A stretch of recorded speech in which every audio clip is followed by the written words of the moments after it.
এক সিন্ডিকেটের পরিবর্তে অন্য সিন্ডিকেট চাই না, শুধু রাজার নয়, রাজনীতির পরিবর্তন দরকার, এমন কথা বলেছেন অর্থনৈতিক শ্বেতপত্র প্রণয়ন কমিটির প্রধান ডক্টর দেবপ্রিয় ভট্টাচার্য। চট্টগ্রামে আয়োজিত জনশুনানিতে এমন কথা বলেন তিনি। সানবিট সব দিবে সামাল। সানবিট ম্যাজিক প্রেস ডিশওয়াশিং এর মাথা ঘোরানো সলিউশন। ক্ষমতাচ্যুত শেখ হাসিনা সরকারের সময়কালে প্রশাসন, শিক্ষা, স্বাস্থ্য, বাণিজ্য, আইন, আদালত সবখানেই ছিল দুর্নীতির রাজত্ব, যার শীর্ষে ছিল অর্থনৈতিক খাত।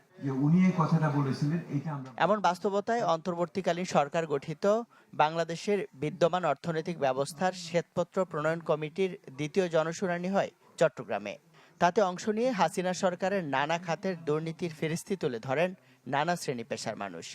অর্থকেন্দ্রিক প্রকল্প তৈরি করা এবং যেই প্রকল্পগুলো যেখানকার সমস্যা সেখানকার মানুষকে কোনো রকম ইনভলভ না করে এই প্রকল্পগুলো বিউরোক্রেসি প্রসেসেস। এখন এভরি সিটিজেন আপনি দেখেন সব জায়গায় একটা লাইসেন্স বানাইতে যান, আপনি একটা পাসপোর্ট করতে যান, সিটি কর্পোরেশন বার্থ সার্টিফিকেট, কষ্ট আছে।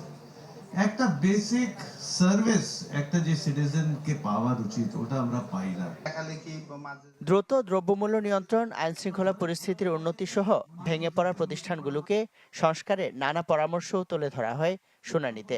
সবারই মত ছিল, রাষ্ট্র সংস্কারে ছাত্র জনতার আত্মত্যাগকে ব্যর্থ হতে দেয়া যাবে না। প্রত্যেকটা মেগা প্রজেক্ট হোক, যে কোনো ছোটখাটো প্রজেক্ট হোক, ওইটার আগে স্টেক হোল্ডারদের সাথে বসে এটা ঠিক করতে হবে। এই বাংলাদেশকে সংস্কার করতে হলে আমাদের প্রত্যেককে শুদ্ধচার করতে হবে, শুদ্ধতার সাথে করতে হবে। জনশুনানিতে সবার কথা শোনেন কমিটির প্রধান ডক্টর দেবপ্রিয় ভট্টাচার্য। বলেন, কমিটি চোর ধরতে নয়, চুরির প্রক্রিয়া থামাতে কাজ করছে। পুরনো সিন্ডিকেটের বদলে যেন নতুন সিন্ডিকেট শোষণ করতে না পারে, সেজন্য প্রয়োজনীয় সংস্কারই লক্ষ্য। পুরনো সিন্ডিকেটের বদলে আমরা তো নতুন সিন্ডিকেট চাই না।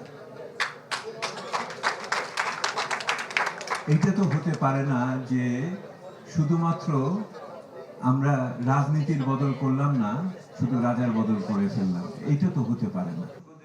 জনশুনানিতে ৭৫ জন তাদের অভিযোগ এবং পরামর্শ তুলে ধরেন।